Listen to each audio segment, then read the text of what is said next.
आप तैयार होंगे?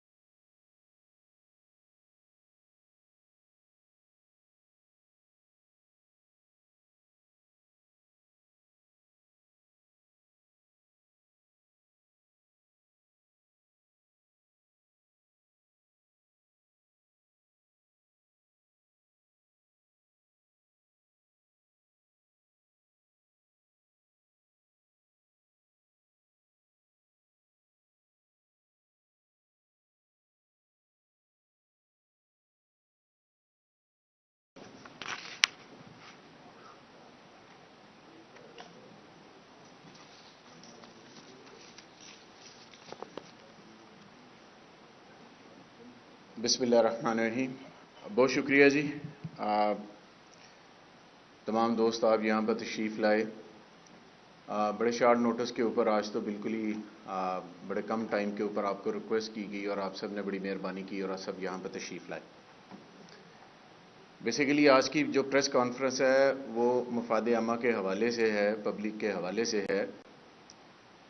और जिस तरह मैंने इससे पहले 2 मीटिंग और 2 प्रेस कॉन्फ्रेंसेस इसके ऊपर ऑलरेडी मैं कर चुका हूं, सो डैट के लोगों को इस हवाले से पता हो कि उनके शहर के अंदर और पाकिस्तान के अंदर कुछ माफियाज ऐसे हैं जो दिन रात अदालत की कार्रवाइयों को साइड पर रखकर वो इतने ताकतवर हैं कि वो अदालत को भी या हुकूमत को भी किसी लिहाज से कुछ भी नहीं समझते और उनकी कोशिश होती है कि पैसे के जोर के ऊपर जिस तरह मर्जी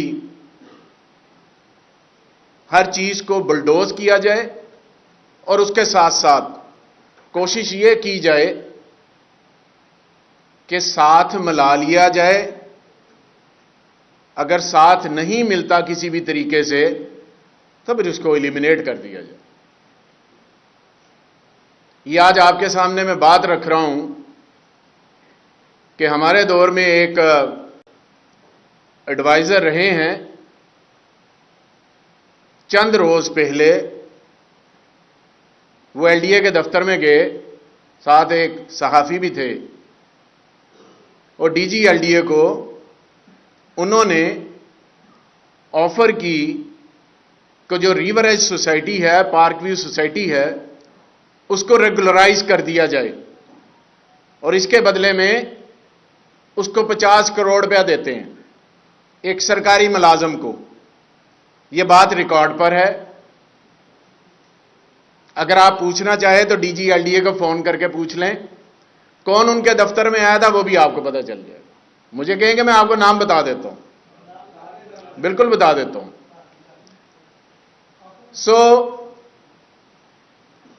वहां से उन्हें रिजेक्शन हो गई। फिर उन्होंने कोई और जरिया अपनाने की कोशिश की और कोशिश की कि उसके जरिए कर लिया जाए और इस रिश्वत को 4 गुना ज्यादा मल्टीप्लाई करके ऑफर किया गया कि जनाब आप इतने पैसे ले लें और हमारी सोसाइटी के जो मामलात हैं वो सीधे कर दें। फिर सो मच सो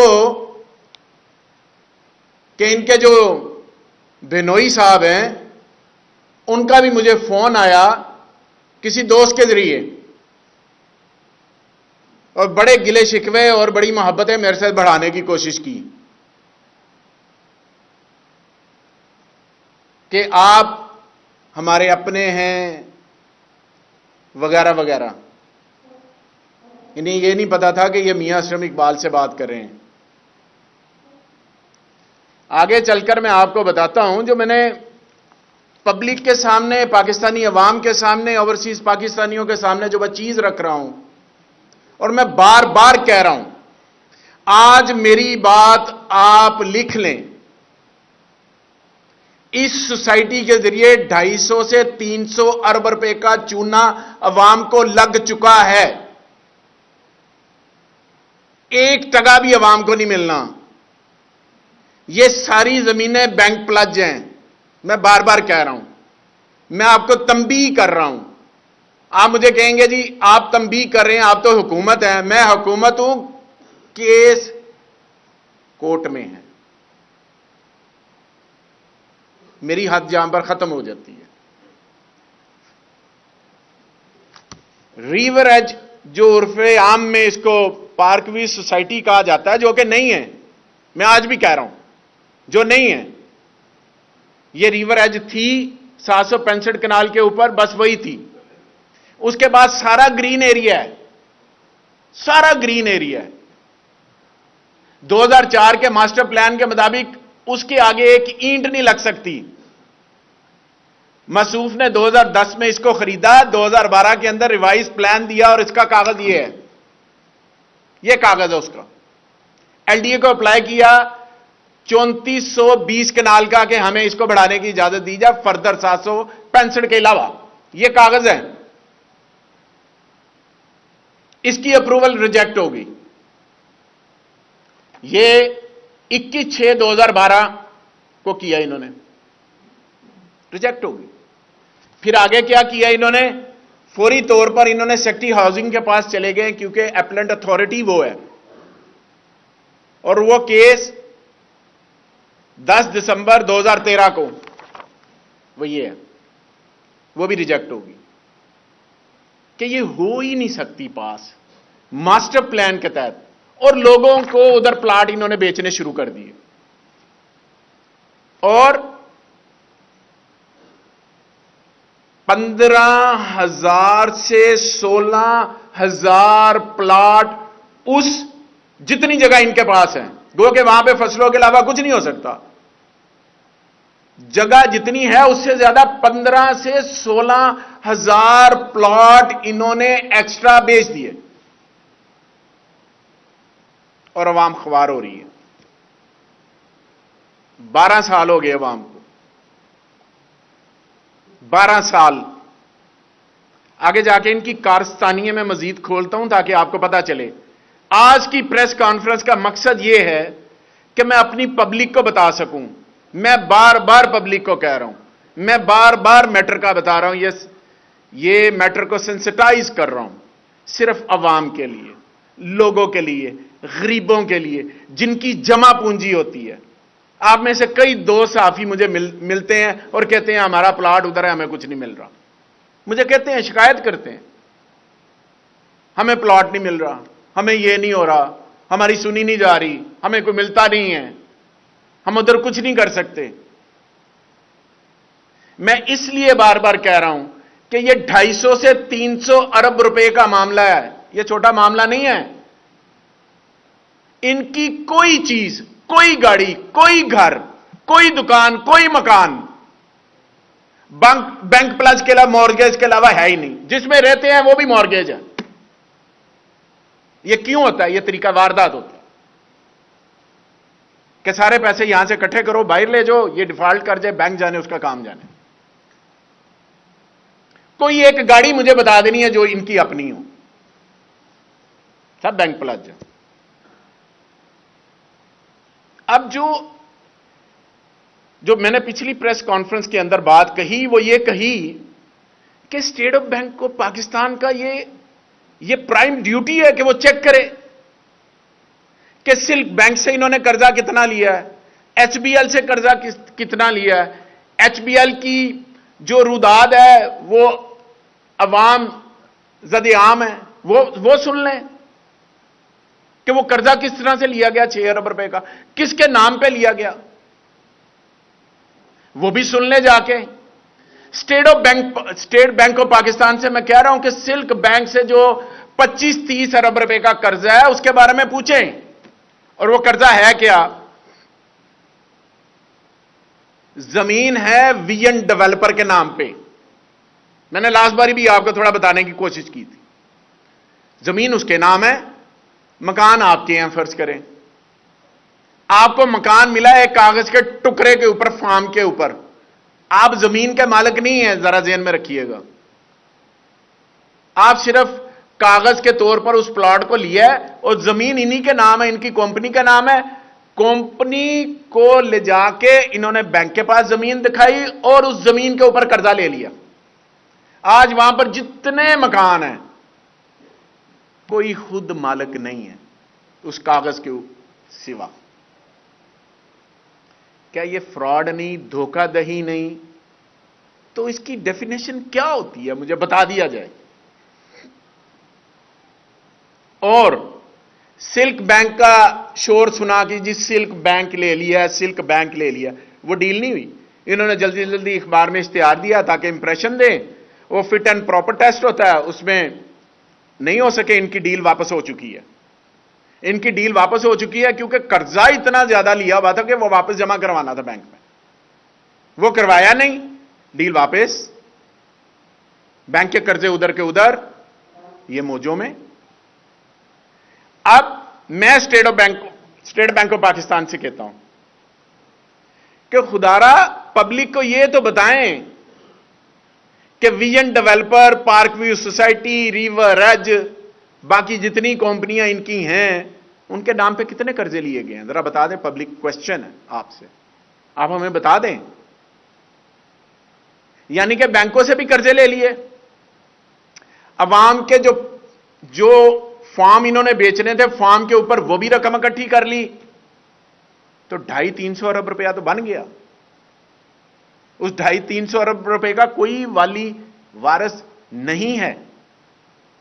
वो वाली वारिस कौन होगा? मैं आप सहाफियों से बात करता हूं, मुझे प्रेस कॉन्फ्रेंस के बाद कहते भी हो, मियां जी मेरी सिस्टर का प्लॉट है, मेरे भाई का प्लॉट है, यार मैंने लिया हुआ था, मेरा कुछ बना नहीं है। उसका कुछ नहीं बनना। 765 कनाल के अलावा 1 इंच जमीन के ऊपर कोई चीज नहीं बन सकती। ये कोई ऐसी चीज हो जाए रातों रात तो हो जाए, अदरवाइज कुछ हो ही नहीं सकता। एक और मैं आपको चीज बताने लगा जो बड़ी सोचने वाली आपके लिए और पब्लिक के लिए। इन्होंने डिफरेंट ब्लॉक्स बनाए ना, ट्यूलिप ब्लॉक हो गया, जैस्मीन ब्लॉक हो गया, फलाना ब्लॉक हो गया, जिनको डिफरेंट नाम्स इन्होंने नाम रखे हुए। वो किया इन्होंने ये हुआ है कि एक जमीन का टुकड़ा लेते हैं, वो ज़रई है, उस पे नाम है राजा फार्म हाउस है, बकायदा है, ये नाम उधर है। चौधरी फार्म हाउस, उसके ऊपर कोई 200-300 कनाल होएगी, उसके ऊपर होएगी। उस फार्म हाउस के अंदर उस ब्लॉक के प्लॉट काटते हैं। क्यों काटते हैं? ये एक टेक्निकल चीज है। इसलिए कि वो ज़रई जमीन ली, ज़रई जमीन जो ली, उस ज़रई जमीन के ऊपर एक ज़रई ट्यूबवेल होता है जो पानी देता है जमीन को। उसका जो टैरिफ होता है वो हुकूमतें सब्सिडाइज करती हैं किसानों को। ये क्या करते हैं कि वो ज़रई जमीन के ऊपर जो ट्यूबवेल है, वो अगर 50 केवीए का है तो उसको 200 केवीए का करवा लिया, 400 का करवा लिया, 300 का करवा लिया, जितना मर्जी करवा लिया।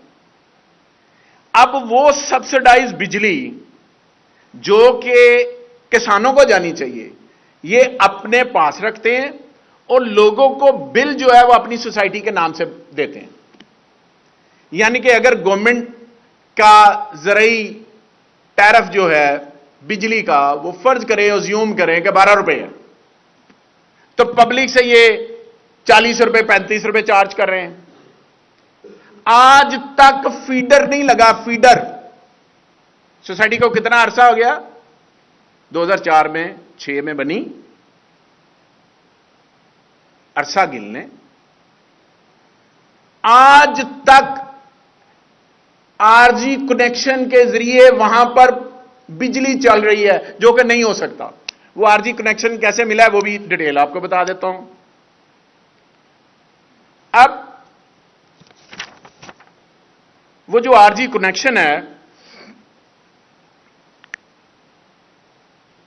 वो भी मौजूदा फेडरल हुकूमत के दमाग ने लगवा के दिया था,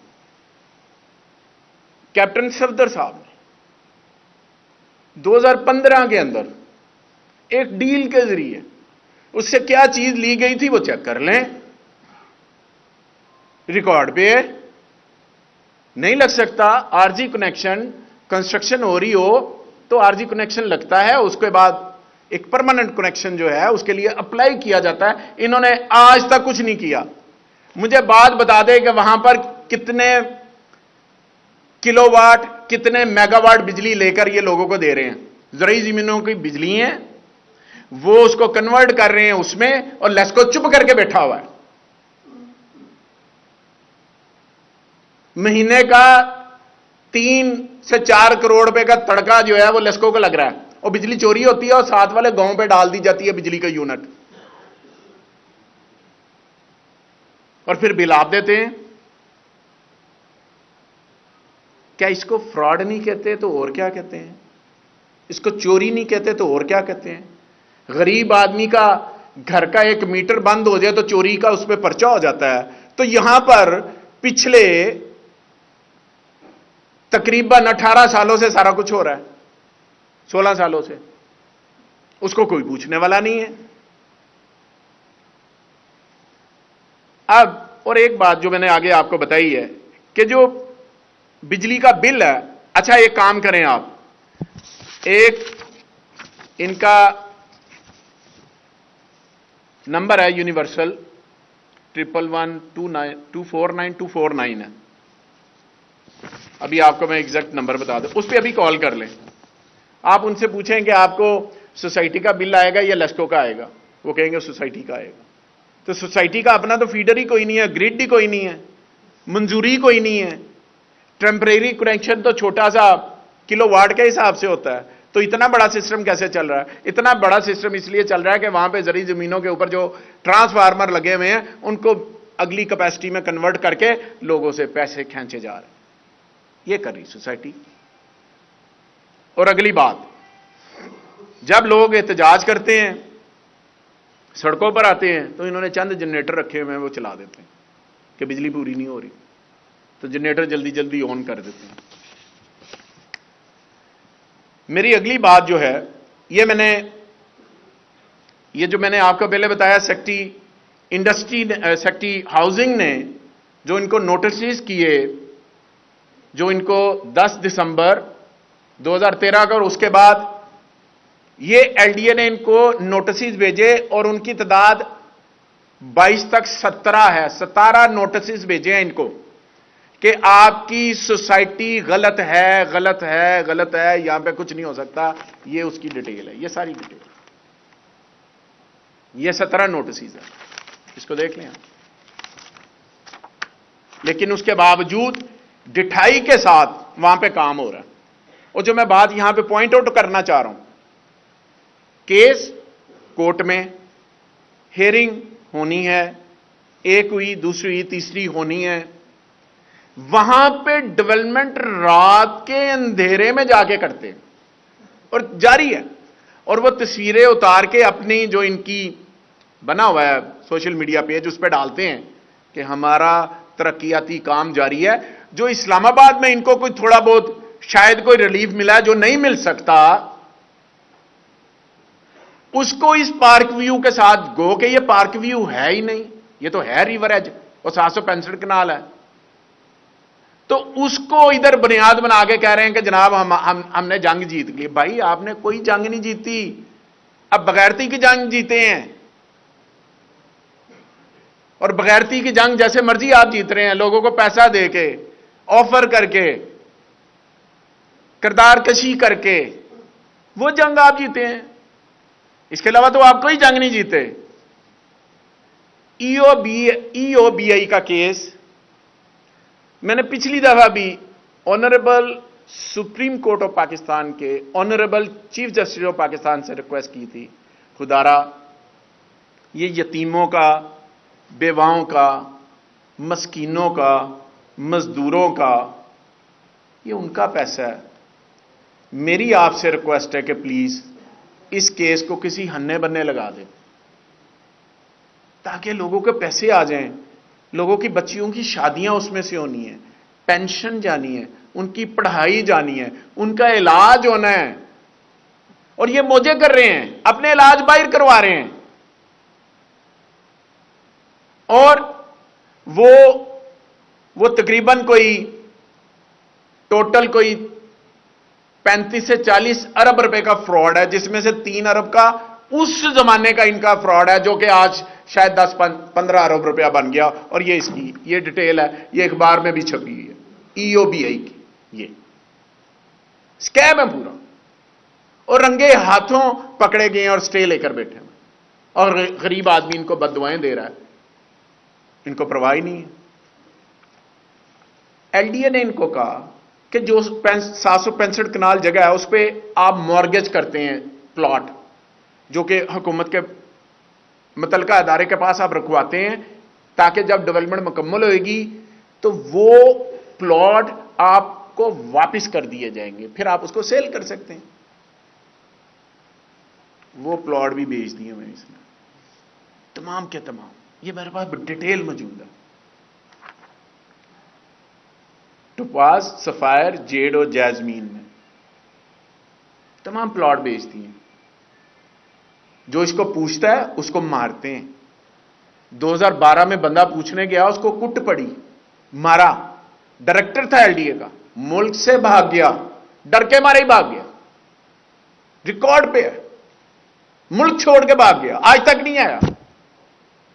मारते हैं उसको, जिस तरह पिछली दफा इन्होंने AC की गाड़ी तोड़ी और पुलिस वालों को मारा। बदमाश है, माफिया है, पैसे के जोर पे अपने आप को लेकर चलते हैं कि पैसा है हमारे पास। ये पैसे को अपना खुदा समझते हैं, और इनको यह नहीं पता कि पैसा खुदा नहीं है, एक अल्लाह भी है जो पकड़ भी करता है। ये भी बेच दिए। आगे आ जाएं। एक चीज और आपके साथ मैंने आज शेयर करनी है। DHA इनकी पार्क व्यू सोसाइटी होती थी एयरपोर्ट के सामने। कुछ पुराने जो दोस्त बैठे हुए हैं साफी, उनको पता है। उस पार्क व्यू जब इन्होंने मर्जर किया DHA के साथ, वो जिस तरह वहां, मैं उस पर नहीं जाता, इन्होंने पैरागॉन के पास एक जमीन खरीदी। वो इस कोऑपरेटिव, ये कोऑपरेटिव हाउसिंग सोसाइटी थी, इस कोऑपरेटिव हाउसिंग सोसाइटी का हिस्सा नहीं थी। कहीं दूर जाके एक जमीन ले ली, उसको पार्क व्यू का नाम दिया, उस पर प्लाट काट दिए 5-5 मरले के। काट के वो प्लाट काट के लोगों को फाइलें भेज दी, लोगों को कहा ये पार्क व्यू सोसाइटी है, हालांकि उसका पार्क व्यू से ताल्लुक कोई नहीं था। आज भी तकरीबन 2 से 2,500 हजार लोग, जब इन्होंने मर्जर किया है गालबन 2008 में, 7 में, 6 में, उस वक्त से लेकर आज सन 2022 तक वो ख्वार हो रहे हैं, कोई उनका परेशानी हाल नहीं है। मैं DHA से रिक्वेस्ट करूंगा कि प्लीज आप इस मामले को देखें। कोर कमांडर लाहौर से मैं रिक्वेस्ट करूंगा कि प्लीज इस मामले को जरूर देखिए, ताकि लोगों की जो जमा पूंजी है जिंदगी की वो उनको वापस की जा सके। और आज के हवाले से करें, प्लॉट दें, या उस वक्त जो पैसे थे और आज जो कीमत बनती है उस लिहाज से दें, ताकि उनके साथ इंसाफ हो सके। EOBI के अंदर भी मैं यही कह रहा हूं कि आज के जमाने से, क्योंकि इन्होंने तो वो बेच के पैसे ले लिए और अपनी जमीनें आगे खरीद ली, बाहर पैसा ले गए, इंग्लैंड में, फ्रांस में, पुर्तगाल में, पुर्तगीज में जाके अपने सोसाइटियां बना ली। तो गरीब का पैसा जो 10 रुपए थे वो वैसे ही 5 रुपए रह गया, और जब लेने जाता है तो 5 रुपए में से भी 20% काट के तो 400 तो मुंह से मार देना। यह इनका तरीका वारदात है। अब ये मैं नैब के नोटिस आए, इनको कोई रिप्लाई नहीं। नैब से भी रिक्वेस्ट की थी कि प्लीज इसको देखें, ये आपका फर्ज है, आप इस मामले को देखें। ये गरीबों का पैसा है, ये नैब का ये लेटर है, कोई जवाब नहीं। अगली बात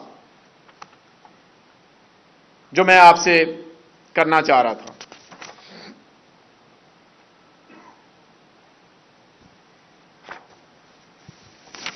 मैंने आपसे आगे एक बात कही थी, जल्दी जल्दी बात को खत्म करते हैं, बातें तो बहुत ज्यादा, कि अपने जहन का घटियापन इतना ज्यादा है कि उसकी मिसाल सोसाइटी के अंदर नहीं मिलती कि इंसान इतना भी गिर जाता है।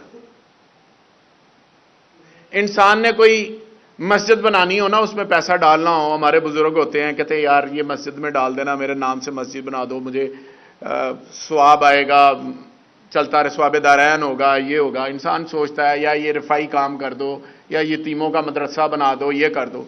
कोई चक्कर नहीं उस्ताद जी, अभी गरीबां दे पैसे प्लाट कट के बनाई जो मस्जिद। 20-20 मरले के प्लॉट हैं, एक कनाल के, उसमें से 2-2 मरले लोगों की जगह लेके अब्बा जी के नाम पे मस्जिद बना दी है। सोसाइटी में दाखिल हो, लेफ्ट साइड पे खब्बे हाथ मस्जिद बनी है अब्बा जी के नाम पे, और कहते हैं आगे दिखाते हैं देखो मैंने अब्बा जी के नाम पे मस्जिद बनाई है। थल्ले जिदा प्लाट बेचारे का 20 मरला सी, 2 मरले कट लिता, वो 2 कनाल की मस्जिद बना दी, बड़े जनाब असी बना दी। ये तो ये है जो मस्जिद और स्कूल का जो नक्शा मंजूर है, उसके ऊपर भी कमर्शियल प्लाट बना के भेजे हुए हैं। कमर्शियल प्लाट बना के मस्जिद के भी और स्कूल के भी बेच दिए, जो कि एलडीए की मिल्कियत होते हैं। बाज़ेन में रखिए, एलडीए की मिल्कियत, वो सोसाइटी के नहीं होते। वो जो सर्विसेज देनी होती हैं सोसाइटी ने, उसके हवाले से। कब्रिस्तान की 10 कनाल 75 मरले जगह थी, वो भी कमर्शियल बेच दी। आप मुझे बताएं मैं कौन कौन सी बात करूं, कौन कौन सी बात करूं, कौन सी बात रह जाती है? और गंद छालते हुए गिरेबान नहीं देखते। मैं कहता हूं कब्रिस्तान की, और क्रिश्चियनों का कब्रिस्तान था, उसको ही अपना कब्रिस्तान डिक्लेयर कर दिया। यार कोई हद होती है। अच्छा मैं ये बात कर रहा हूं ना, आप मौके पे चले जाए, मौके पे चले जाए, मौके पे जाके चेक कर लें। अगर मैं गलत हूं तो मुझे कोर्ट में ले जाओ। आप ठीक कहते हैं।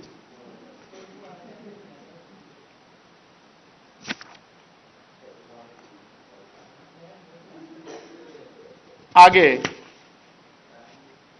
जो जी, मैं बड़ी चीजें आपके साथ डिटेल के साथ शेयर करनी है जो भी मेरे पास मौजूद है, क्योंकि टाइम खत्म हो रहा है। सामने मैं देख रहा हूं ये तमाम चीजें, इसकी एफआईआर की कॉपियां, जो इस पे कत्ल के मुकदमे हैं। लास्ट बारी भी मैंने आपको बताया कि कितनी केसेस इनके ऊपर मौजूद हैं, और इस पुरानी पार्क व्यू में और रिवर एज के अंदर भी इनके ऊपर बाई नेम पर्चे हैं, एफआईआर कटी हुई है।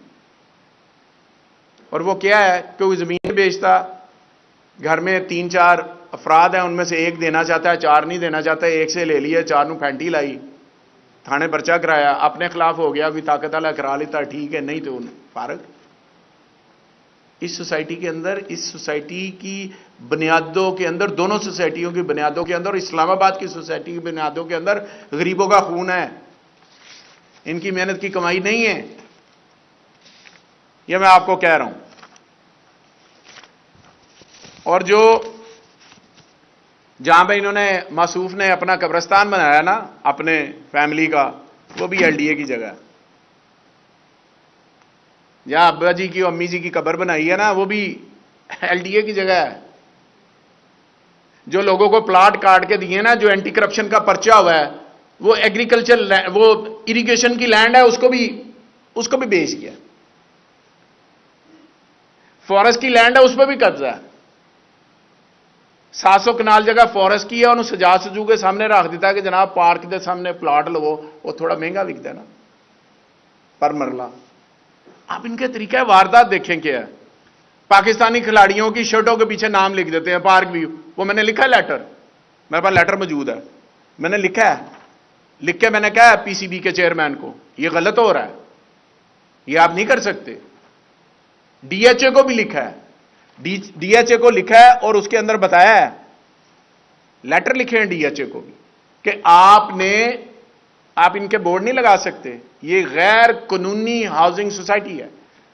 और आपके लोग यहां से जो गुजरते हैं, आम आदमी गुजरता है, वो देखता है शोशाह के बोर्ड लगा हुआ है, बड़ा खूबसूरत है, मॉडल बड़े अच्छी और अच्छे हैं, लोग जाके प्लाट बुक करवाते हैं, उसके बाद वो रोते ही रहते हैं।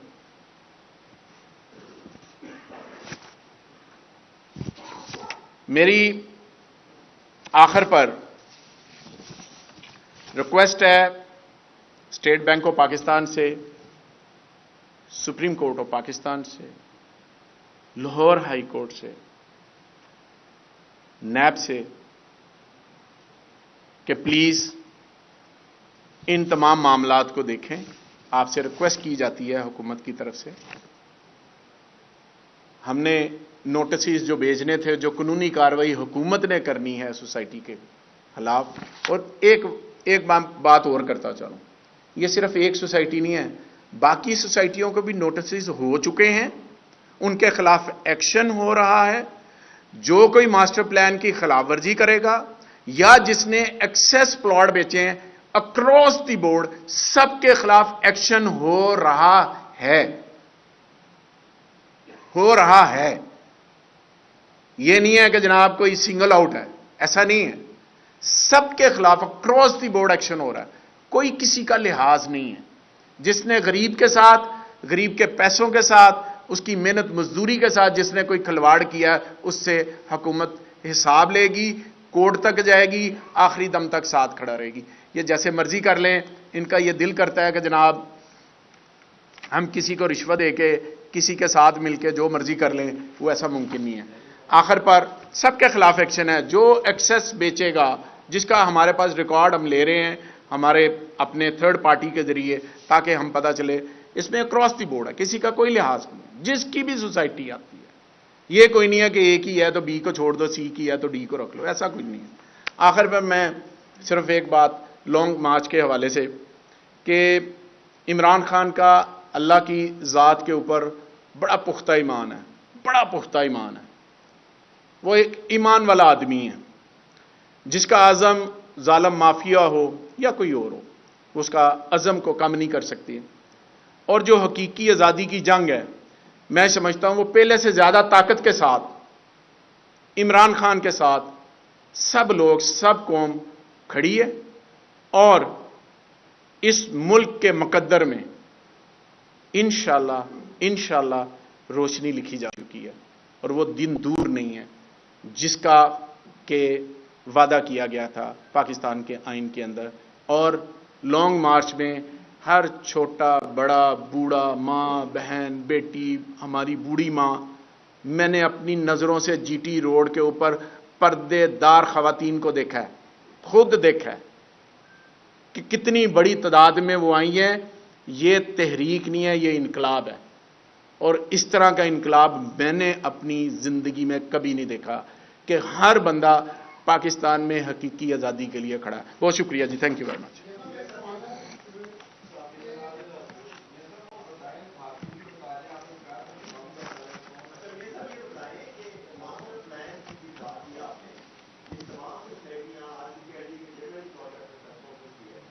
वाइस चेयरमैन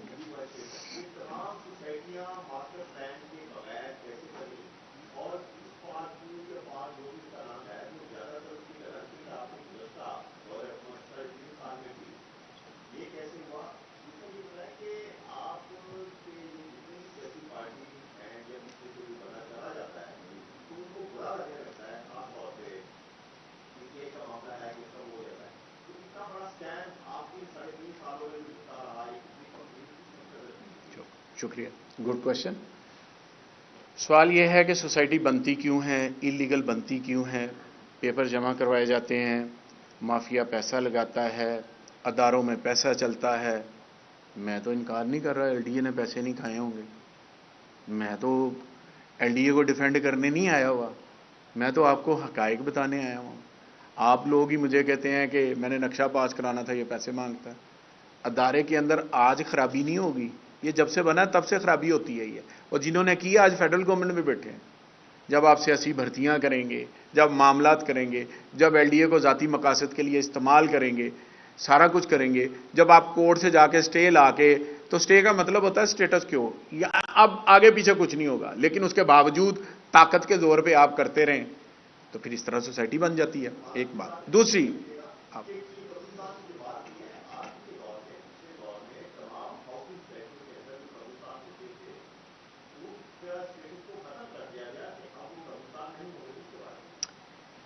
वो अमेंडमेंट, मुझे पता है यही कमरा था जहां पर अमेंडमेंट इंट्रोड्यूस हुई थी, और उस वक्त अलीम साहब भी बैठे हुए थे इधर, जहां मैं बैठा हूं यहां सीएम बैठे हुए थे, और मैं इधर राइट पे बैठा हुआ था। मैंने उस वक्त भी कैबिनेट की जो मीटिंग के मिनट्स हैं, रिकॉर्ड हैं। वो अमेंडमेंट क्या थी? अमेंडमेंट ये थी कि हाउसिंग सोसाइटी 3, 4, 5 किलोमीटर पे जाके बाहर कहीं कब्रिस्तान बना सकती है, उतना ही जितना है। मैंने इसकी मुखालफत की थी। मैंने कहा ये नहीं होता। मेरा एक वर्जन था, मैं मिनिस्टर ऑफ हाउसिंग नहीं था, मैं महसूस कर रहा था कि ये नहीं होना चाहिए। उसके ऊपर फिर एक सब कमेटी भी बनी कि कब्रिस्तान होना चाहिए। ये नहीं है कि सोसाइटी कब्रिस्तान नहीं बना रही, सोसाइटी कब्रिस्तान बना रही है। अपनी हद में क्यों नहीं बना रही? क्योंकि महंगी हो जाती है जमीन।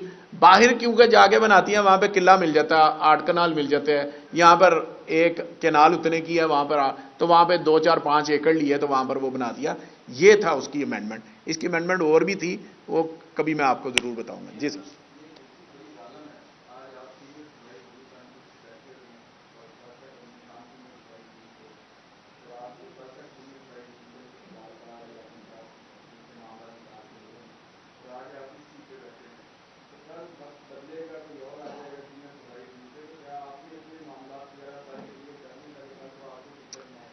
देखें, गुजारिश सुने, जो गवर्नमेंट की वर्किंग होती है, जिसके अंदर कोई भी वजीर काम करता है, उसके पास जो भी पोर्टफोलियो होता है, ए होता है, बी होता है, सी होता है, एक से ज़्यादा होते हैं, जितने भी होते हैं, उस वर्किंग को देखा जाता है कि उस वर्किंग के लिहाज से मामला किस तरह से आगे की तरफ चलने हैं।